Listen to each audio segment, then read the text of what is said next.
Hyperdimension Neptunia series is laden with gaming trivia, relating to both its history and its culture. For those who don't know, the four main goddesses of the Hyperdimension Neptunia series represent the first-party companies of Sega, Sony, Nintendo, and Microsoft. Each has varying amounts of trivia embedded in their character, and with varying degrees of triviality to each of these references. I'm the Kitsune Hawk, and today we're going to take a closer look at Last Station's console patron unit, Noire, aka Blackheart. So get out your pencils, trivia enthusiasts, because this is character development.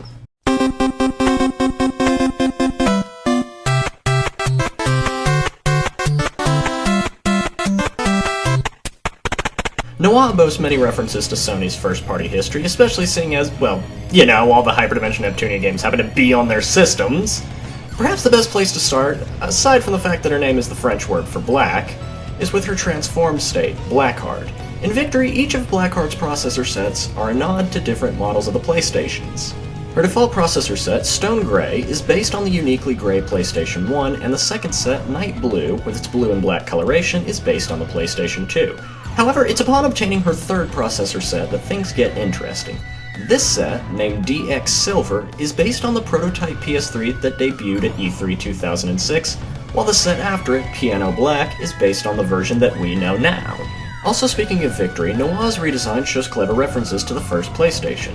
Looking closely at her belt, you can see that she has two memory cards as well as a pocket station, a PS1 era predecessor of the PSP and functional memory card. Also have noticed that the pocket station has a white cat on it, a nod to the PlayStation mascot cat, Toro Inoue, and that the yellow diamond on her bow is a clever nod to the PS1 startup screen.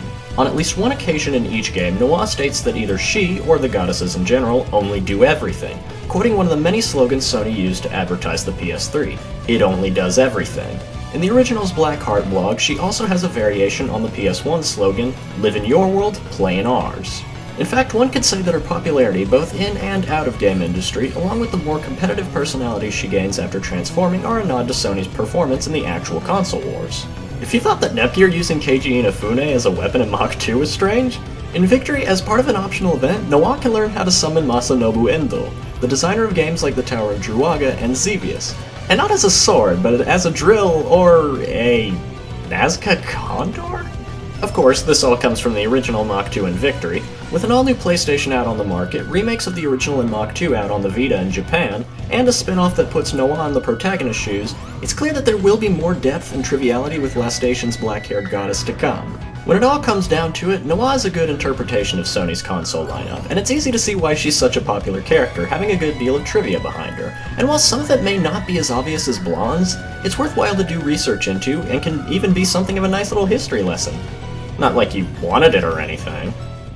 This has been Character Development. Thanks for watching, and feel free to share your thoughts in the comments, request characters I could cover in future episodes, or just check out some other stuff my friends and I have made.